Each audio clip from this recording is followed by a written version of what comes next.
Have you ever wondered how your sales performance compares against your competitors and peers? The B2B Sales Benchmark Report provides the definitive guide to what success looks like in 2021. See how you compare in terms of win rate, sales cycle, average deal value, relationships, and engagement. You can see the results and get the full report at ebsta.com/B2B-sales-benchmarks.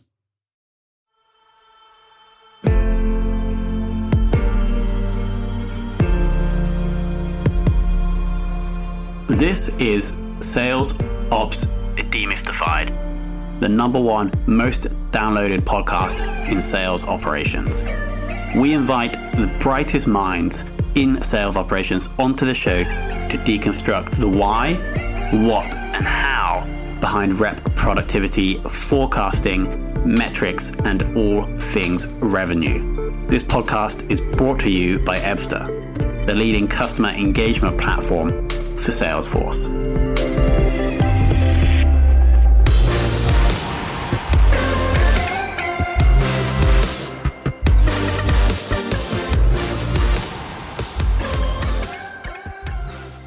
Hello and welcome to another very special episode of the Sales Ops Demystified podcast.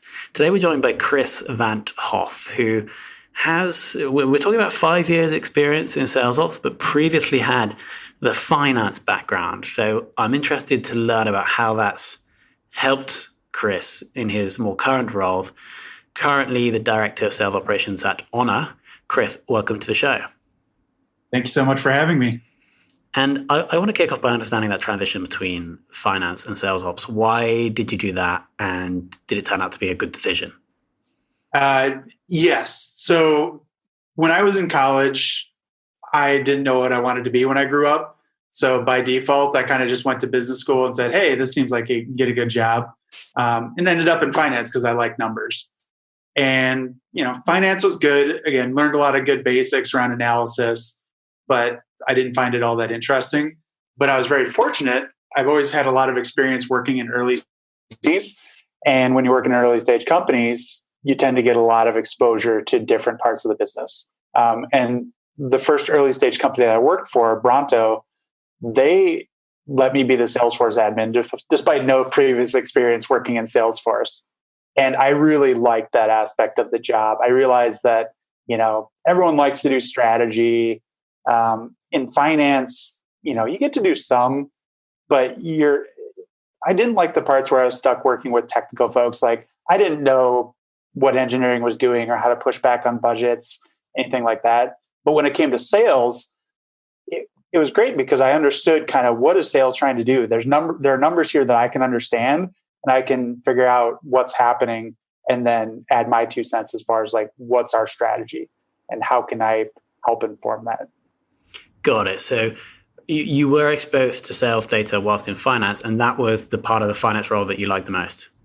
Yep. And then just the other pieces of it, just getting to work in Salesforce, it was something new. It was kind of these skills that there's this role that I didn't realize that was out there in college.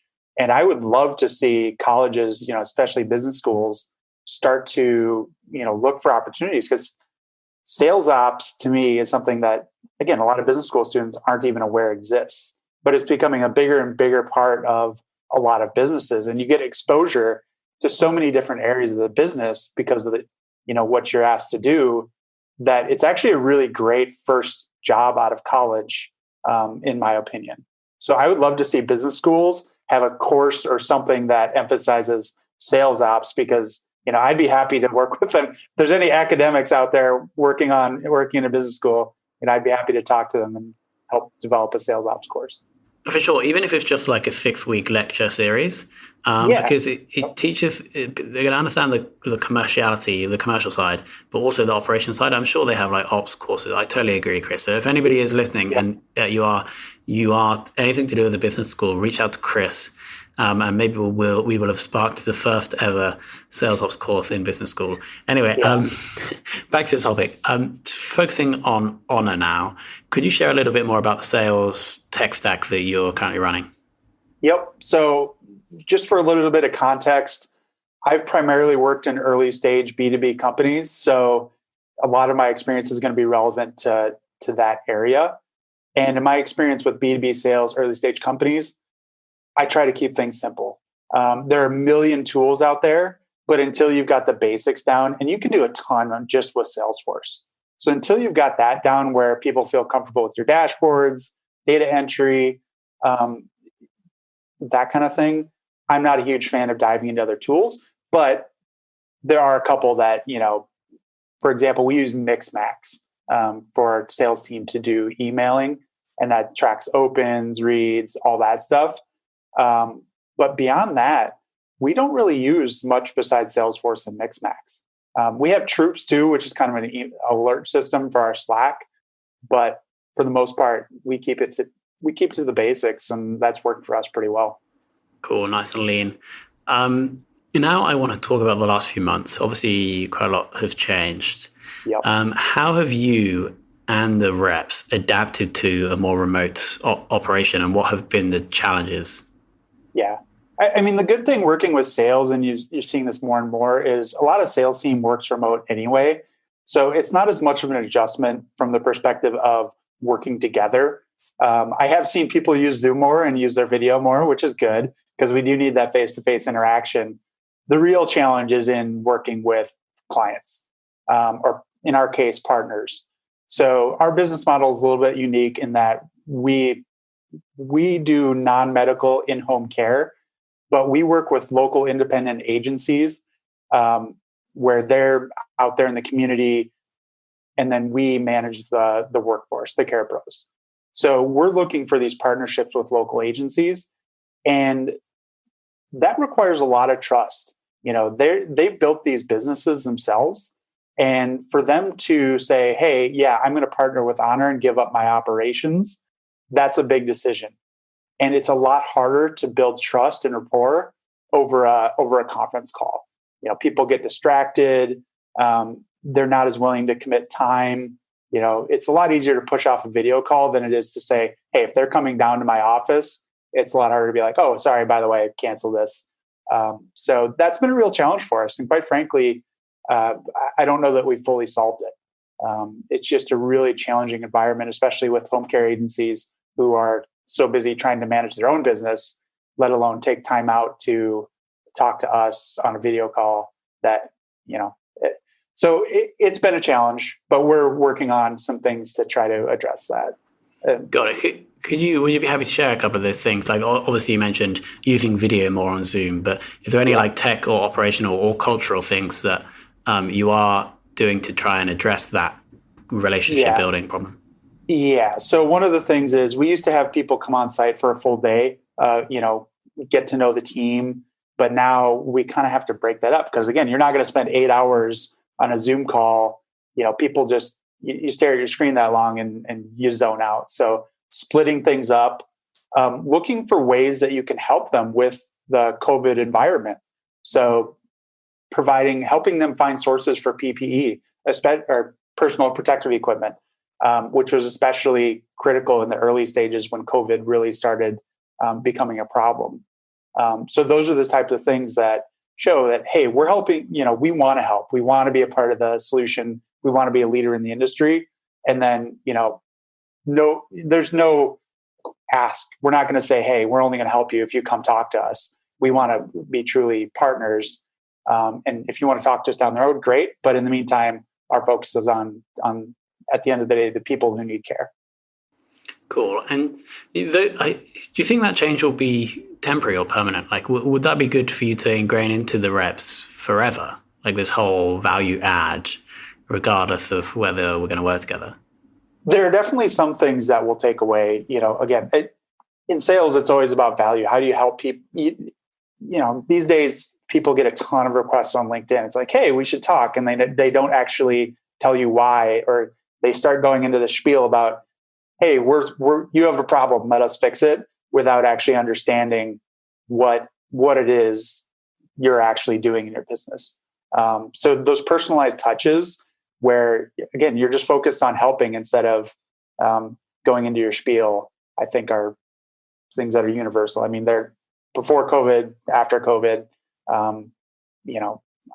just a back to the basics type of mentality from a sales perspective. Sure. And could you share how targets or objectives have changed during this period? I know it must be a nightmare on the forecasting side, but how have you adapted that? Yep. So in early stage B2B companies, you don't always deal with a huge sample size. That can make forecasting really tricky. And this goes back to some basic data science principles of, if you don't have a big sample size, trying to draw conclusions on that sample size is really challenging. So once COVID hit, all of a sudden, a lot of those assumptions that you had in the past go out the door. So you have to be creative about your forecasting process. So, I like to use the analogy to, I don't know if you're familiar with 538, but they're a political election forecaster. Nate Silver, he's well known for his political forecasting models. They don't just use one method for their forecast. They take multiple data points, not just, hey, what were the probabilities in the past? They don't just look at polls. They look at other factors like political donations or endorsements, things like that have been predictive. In the same way, I think sales ops can take that approach too of, one, you can do this tops-down approach, which is your traditional probability-based forecasting. And not just probability that something will eventually close. I think one thing people ignore is the time element. Again, especially when you have longer sales cycles, it's not just what's the probability that it'll close, what's the probability that it will close this quarter? So that's kind of the tops-down approach. Then you have the bottoms-up approach where the sales team is saying, all right, this is in my best case, or this is in my commit. So ideally, those two methodologies kind of match. And then, again, when you're dealing with small sample size, you might want to get a little bit more granular and ask other stakeholders within the organization. Do you have partner or implementation teams? Do you have customer success, leadership?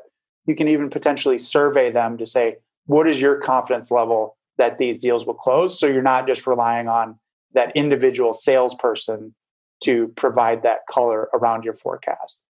So those are kind of ways that you can balance out. If you don't have a huge data set, you can still take those different methodologies and see how closely they line up. And then hopefully that gives you a little bit more confidence, or at least a range that you can look at to figure out what you think you'll hit for the quarter. And so how's that approach with these two different strategies been working for you to forecast accurately over the past few months? So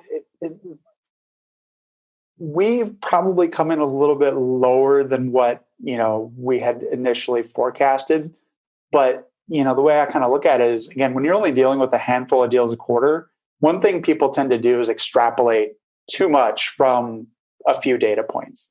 So let's say you're looking from a statistics point of view. If several deals are a coin flip, sometimes you're going to have a quarter where those coin flips just don't go your way. So you might have a really low quarter and everyone freaks out, but nothing's really changed. It just happened to be that quarter didn't go as well. You lost the coin flips.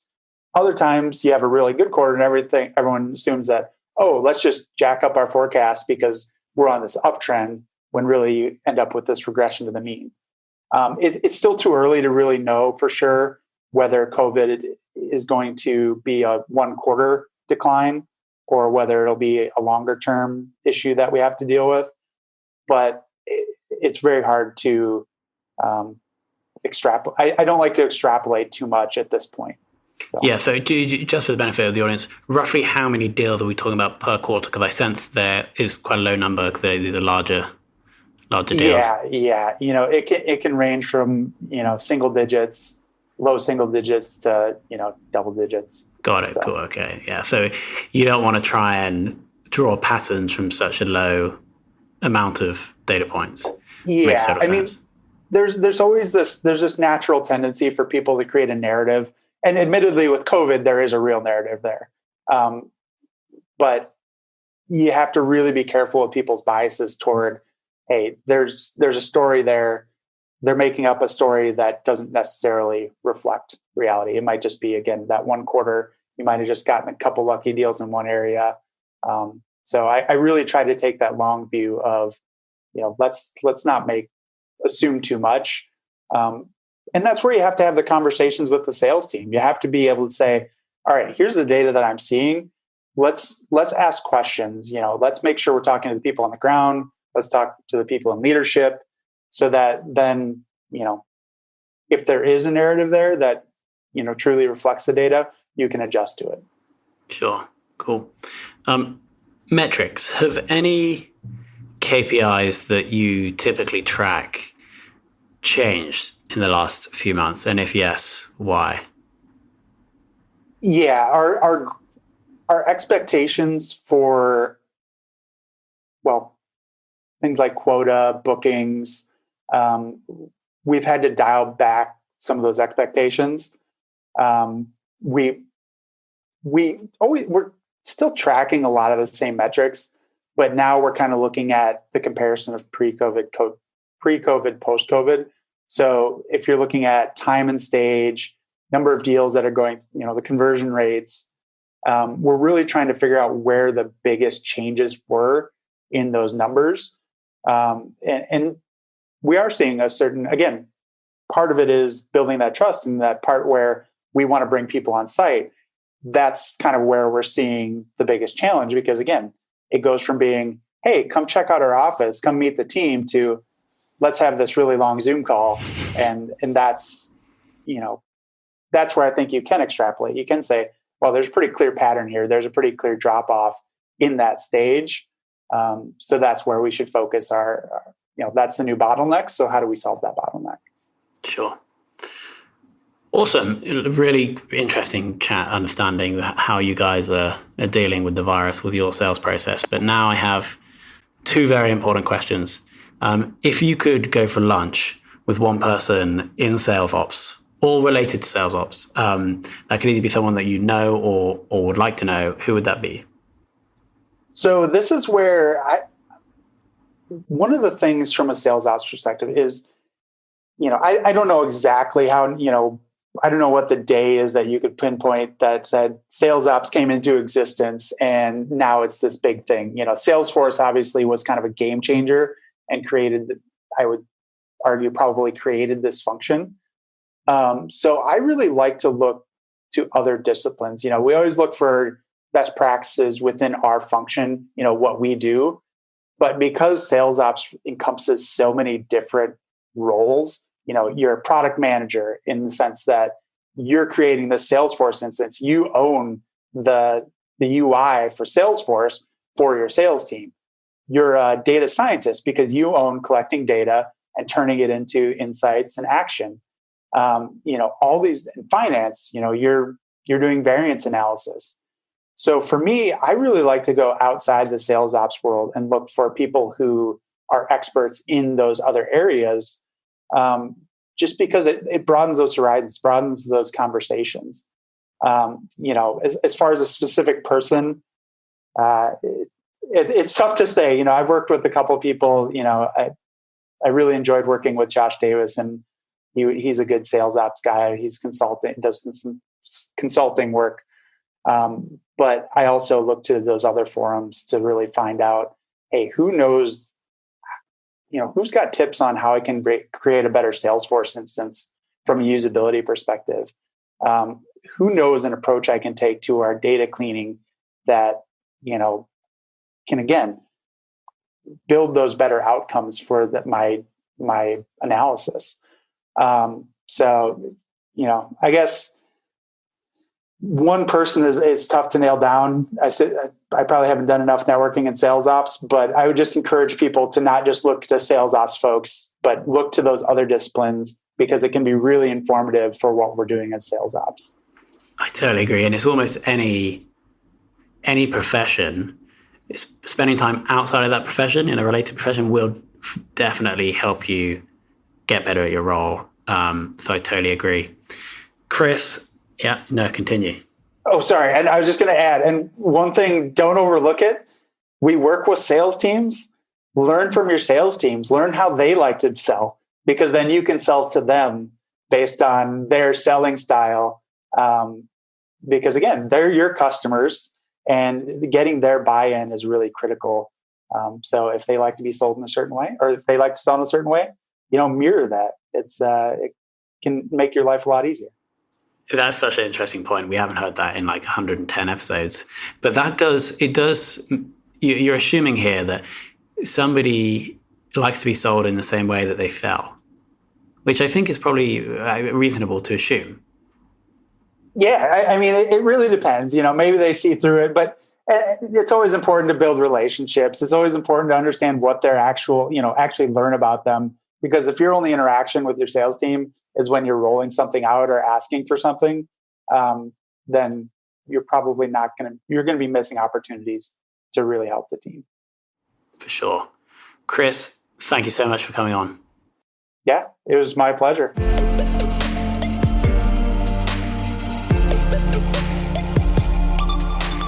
Thank you for listening to this episode of the Sales Ops Demystified podcast. If you are listening on a podcast listening application, then please subscribe, rate, and review. And if you have any questions about the show, if you know a guest, or if you have any questions about sales operations, just hit me up at tomhunt@ebster.com. That's tomhunt@ebster.com.